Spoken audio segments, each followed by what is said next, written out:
Welcome to the lecture series of linear integrated circuits. So in the previous lecture, we have seen about the IC configuration and its circuit diagram.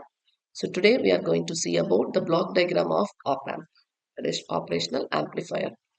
So this is the block diagram of operational amplifier. So there are different stages are present in block diagram of operational amplifier. So first stage is input stage, the second stage is intermediate stage, and the third stage is level shifting stage, and the final is output stage. So in each of the stages, the different differential amplifiers are used. So in the first input stage, dual input balanced output differential amplifiers are used. And in the second stage, dual input unbalanced output differential amplifiers are used. And in the third stage, emitter follower with constant current source is used. And in the fourth stage, complementary symmetry push-pull amplifiers are used. So, why these different stages are required? So, this input stage is required to produce a high input and low output impedance to avoid loading on the sources. And this intermediate stage is required. Actually, it is a dual input unbalanced single-ended output. So, this is for multi-stage amplifier and contributes for additional gain. So this it provides only the low impedance part, and here only the gain amplification is taken place. And the third stage is level shifting. So actually that is done by the emitter follower, and finally it is given to the output stage. So normally, as we have already discussed, op-amp is having two signals. One is non-inverting input and the inverting input. First, it will be applied to the input stage. So in that, there are dual input balanced output differential amplifier is there. So that signal is amplified here, and the difference of these two signals is appeared in the input stage. So in the input stage, only the difference is found out and not making any amplification. So this stage is required because to produce high input and low output impedance. So it will avoid the loading on your sources in your op-amp. So once the difference is found out, next it is given to the intermediate stage. The same signals are provided with the different signals, and it is applied to the intermediate stage. So in the intermediate stage, so it is having dual input unbalanced output of differential amplifier.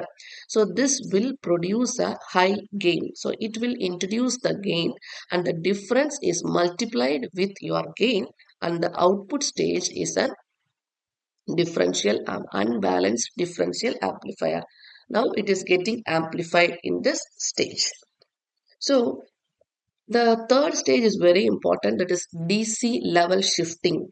So the DC quiescent point of quiescent voltage level of the previous stage so gets directly applied as the input to the next stage. So once if you are doing the amplification, automatically it will not fit into zero. It may sit on to some level higher to your zeroth level. So from the center point, it may be move towards plus 2, or minus move towards minus down, that is minus 2. So that DC level shifting may happen in case of your amplification stage. So that DC level stage should be controlled and bringing back the amplified signal to the zeroth level. So once it is taken into zeroth level, then automatically the positive and the negative will be directly uh, taken. And if it is shifted twice or thrice higher, then automatically there may be a chance of identifying the offset, that is error value.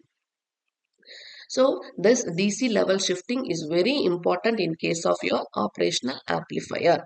So there may be a chance of here up to input stage and intermediate stage, low current are produced. So, but in case of your amplification, so since the transistors are current controlled device, so the high current, output current will be higher. So once the output current will be higher, then only it can be used to drive any load. So in order to increase the output current, also this stages also requires.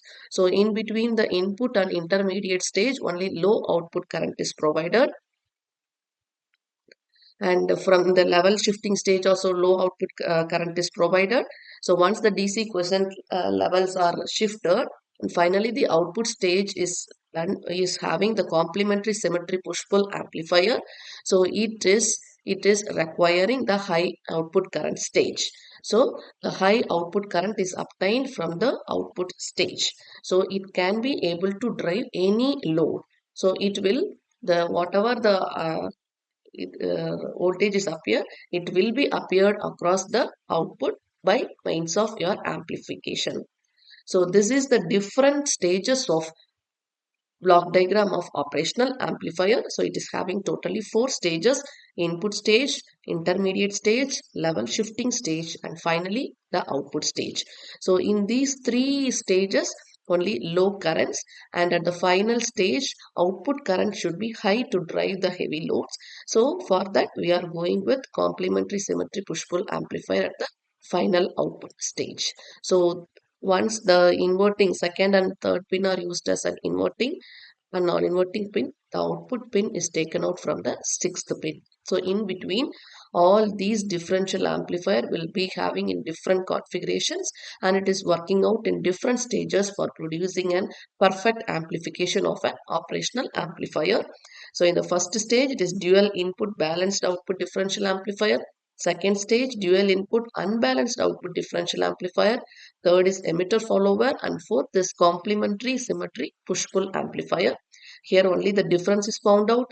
In the intermediate stage, the amplification, the gain will be added only in the intermediate stage.